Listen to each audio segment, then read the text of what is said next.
Olá, turma, tudo bem? Bora lá para nossa leitura. Mais um dia, né, com o Senhor, com a palavra. Domingo, dia de descanso, dia de estar em comunhão com os irmãos, né? A gente tem por prática, né, estar no domingo na igreja, tendo comunhão e sempre muito bom, né? Mas nós não perdemos a oportunidade de também estar aqui e juntos, né, a gente está meditando e lendo a palavra e tendo um tempo de comunhão com o Senhor no individual. Isso é tão importante quanto o estar em comunhão coletiva. Então, os dois são muito importantes para a nossa vida, né, de fé. Então, vamos lá, vamos começar para a nossa leitura de domingo. Mateus 17, depois Marcos 9 e depois Lucas 9, justamente o final, dos versículos 28 ao 62. A gente começa com Mateus 17, diz assim: 6 dias depois, Jesus tomou consigo Pedro, Tiago e João, irmão de Tiago, e os levou em particular a um alto monte. Ali ele foi transfigurado diante deles. Sua face brilhou como o sol e suas roupas se tornaram brancas como a luz. Naquele mesmo momento apareceram diante deles Moisés e Elias, conversando com Jesus. Então Pedro disse a Jesus: Senhor, é bom estarmos aqui. Se quiseres, farei 3 tendas, uma para ti, uma para Moisés e outra para Elias.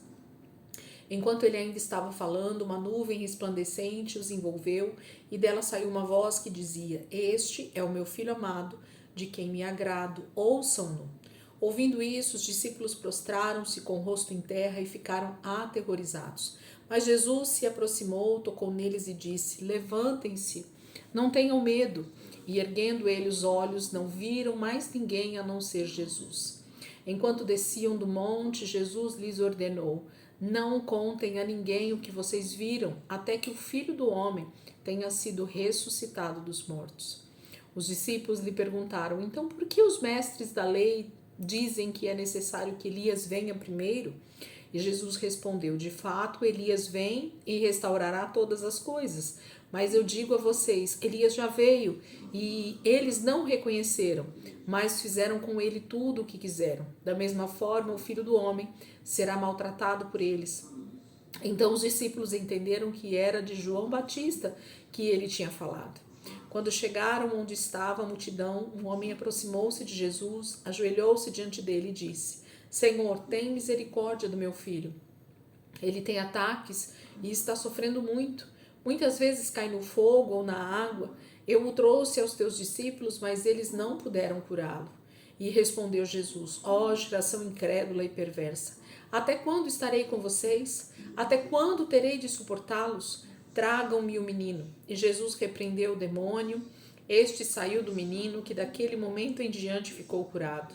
Então os discípulos aproximaram-se de Jesus em particular e perguntaram: Por que não conseguimos expulsá-lo? E ele respondeu: Porque a fé que vocês têm é pequena. Eu asseguro que se vocês tiverem fé do tamanho de um grão de mostarda, poderão dizer a este monte: vá daqui para lá, e ele irá. Nada será impossível para vocês. Mas esta espécie só sai pela oração e pelo jejum. Reunindo-se eles na Galiléia, Jesus lhes disse: O Filho do Homem será entregue nas mãos dos homens. Eles o matarão e no terceiro dia ele ressuscitará. E os discípulos ficarão cheios de tristeza.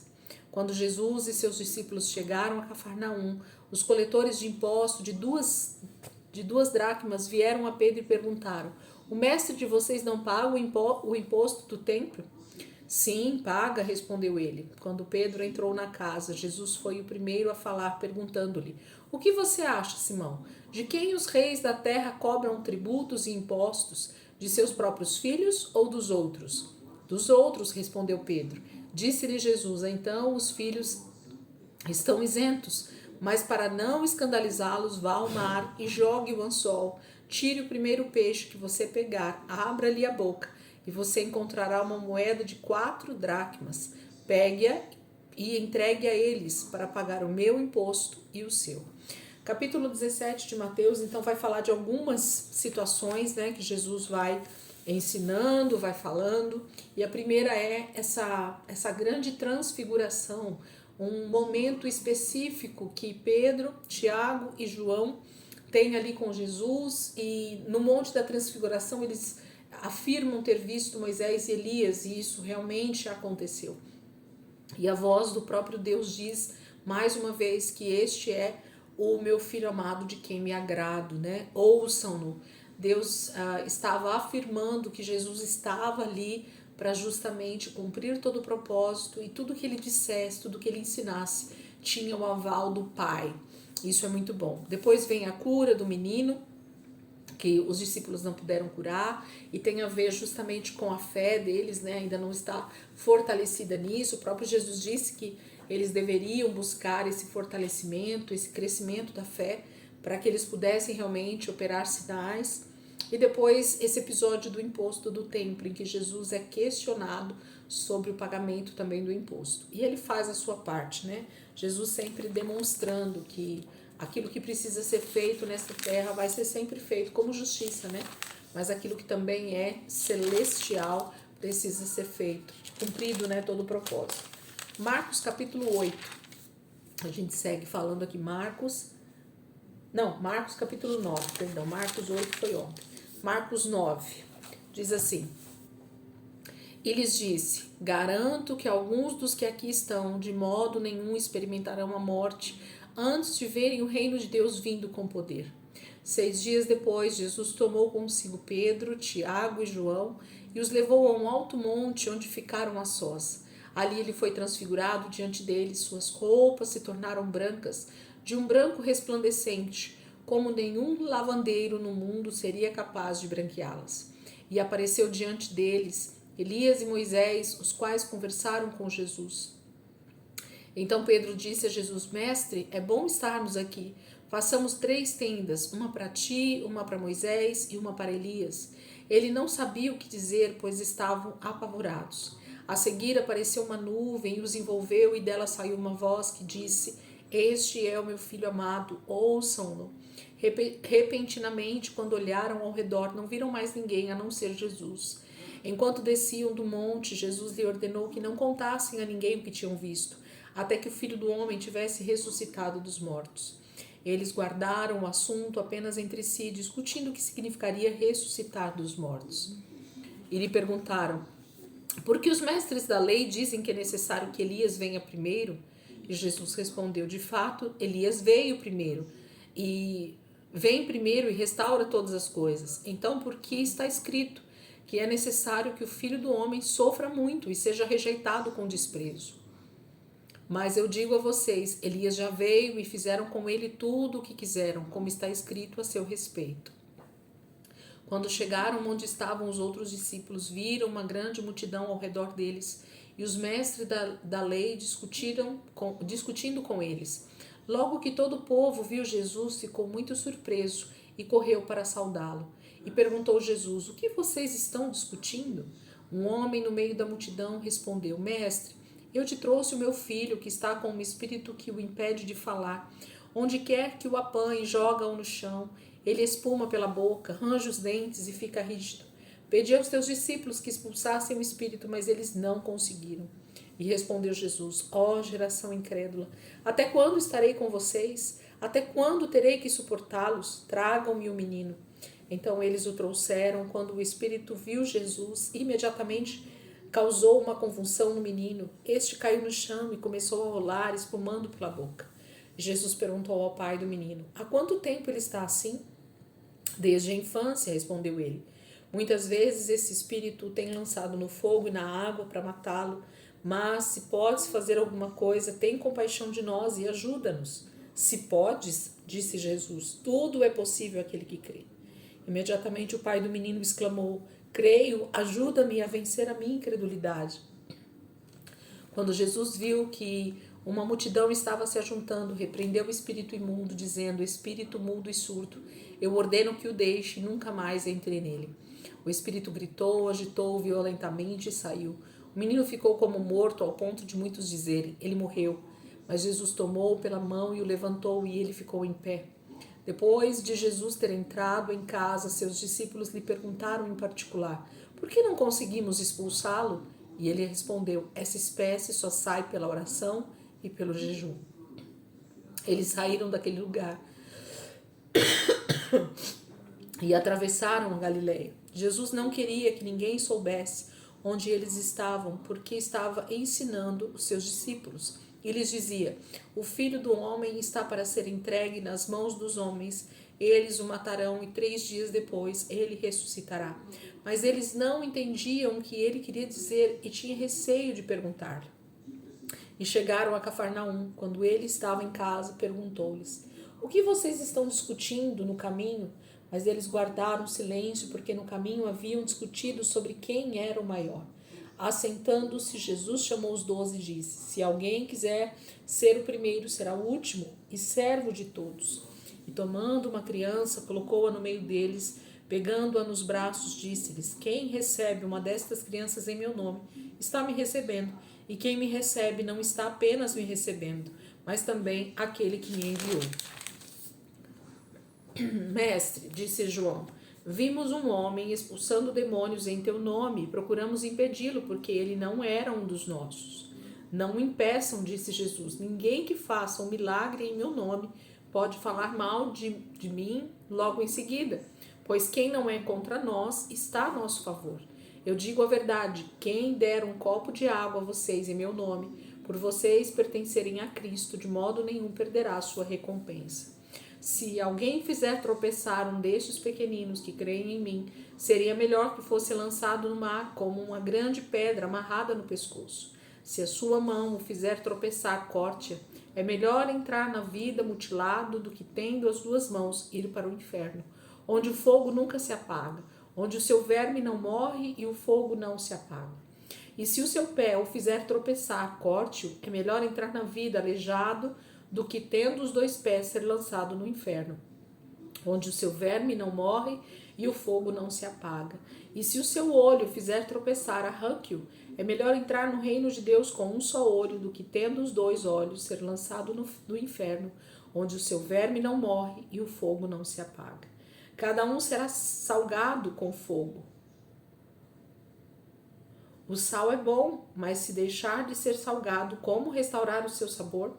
Tenham sal em vocês mesmos e vivam em paz uns com os outros. Capítulo 9 de Marcos também vai falar sobre as mesmas passagens que a gente acabou de ler em Mateus. Então, a transfiguração, a cura do menino endemoniado. Aí Jesus vem falar sobre quem é o maior no reino, porque eles estão discutindo sobre esse assunto, né? E ele termina falando sobre a questão do pecado, né? De como isso pode nos atrapalhar a herdar a vida eterna. Então nós precisamos buscar formas de tirar tudo que possa nos atrapalhar realmente de alcançarmos a vida eterna, estar com o Senhor. Então tudo aquilo que pode vir a nos atrapalhar, ser pedra de tropeço para nós, que a gente possa realmente lançar fora, né? Arrancar, tirar tudo do caminho. Lucas, capítulo 9, a gente vai finalizar do versículo 28 ao 62. Vamos pegar o 28 aqui, que é também a passagem da transfiguração, as mesmas passagens, né? Aproximando-se 8 dias depois de dizer essas coisas, Jesus tomou a Pedro, João e Tiago e subiu a um monte para orar. Enquanto orava, a aparência do seu rosto se transformou e suas roupas ficaram alvas e resplandecentes como o brilho de um relâmpago. Surgiram 2 homens que começaram a conversar com Jesus. Eram Moisés e Elias. Apareceram em glorioso esplendor e falavam sobre a partida de Jesus que estava para se cumprir em Jerusalém. Pedro e os seus companheiros estavam dominados pelo sono. Acordando subitamente, viram a glória de Jesus e os 2 homens que estavam com ele. Quando estes iam se retirando, Pedro disse a Jesus: Mestre, é bom estarmos aqui. Façamos 3 tendas, uma para ti, uma para Moisés e uma para Elias. Ele não sabia o que estava dizendo. Enquanto ele estava falando, uma nuvem apareceu e os envolveu, e eles ficaram com medo ao entrarem na nuvem. Dela saiu uma voz que dizia: Este é o meu filho, o escolhido, ouçam-no. Tendo-se ouvido a voz, Jesus ficou só. Os discípulos guardaram isso somente para si. Naqueles dias, não contaram a ninguém o que tinham visto. No dia seguinte, quando desceram do monte, uma grande multidão veio ao encontro dele. Um homem da multidão bradou: Mestre, rogo-te que dês atenção ao meu filho, pois é o único que tenho. Um espírito domina, de repente ele grita, lança-o em convulsão e o faz espumar. Quase nunca o abandona e o está destruindo. Roguei aos teus discípulos que o expulsassem, mas eles não conseguiram. Respondeu Jesus: ó geração incrédula e perversa, até quando estarei com vocês e terei que suportá-los? Traga-me aqui o seu filho. Quando o menino vinha vindo, o demônio o lançou por terra em convulsão. Mas Jesus repreendeu o espírito imundo, curou o menino e o entregou de volta a seu pai. E todos ficaram atônitos até ante a grandeza de Deus. Estando todos maravilhados com tudo que Jesus fazia, ele disse aos seus discípulos: ouçam atentamente o que vou dizer. O Filho do Homem será traído e entregue nas mãos dos homens. Mas eles não entendiam o que isso significava, era-lhes encoberto para que não o entendesse, e tinham receio de perguntar-lhe a respeito dessa palavra. Começou uma discussão entre os discípulos acerca de qual deles seria o maior. Jesus, conhecendo os seus pensamentos, tomou uma criança e a colocou em pé ao seu lado. Então lhes disse: quem recebe esta criança em meu nome está me recebendo, e quem me recebe está recebendo aquele que me enviou. Pois aquele que entre vocês for o menor, este será o maior. E disse João: mestre, vimos um homem expulsando demônios em teu nome e procuramos impedi-lo, porque ele não era um dos nossos. Não o impeçam, disse Jesus, pois quem não é contra nós é a favor de nós. Aproximando-se o tempo em que seria elevado aos céus, Jesus partiu resolutamente em direção a Jerusalém e enviou mensageiros à sua frente. Indo estes, entraram no povoado samaritano para lhe fazer os preparativos, mas o povo dali não o recebeu, porque se notava que ele se dirigia para Jerusalém. Ao ver isso, os discípulos Tiago e João perguntaram: Senhor, queres que façamos cair fogo do céu para destruí-los? Mas Jesus, voltando-se, os repreendeu, dizendo: vocês não sabem de que espécie de espírito vocês são, pois o Filho do Homem não veio para destruir a vida dos homens, mas para salvá-los. E foram para o outro povoado. Quando andavam pelo caminho, um homem lhe disse: eu te seguirei por onde quer que fores. Jesus respondeu: as raposas têm suas tocas e as aves do céu têm seus ninhos, mas o Filho do Homem não tem onde repousar a cabeça. A outro disse: siga-me. Mas o homem respondeu: Senhor, deixa-me ir primeiro sepultar o meu pai. Jesus lhe disse: deixe que os mortos sepultem os seus próprios mortos. Você, porém, vá e proclame o reino de Deus.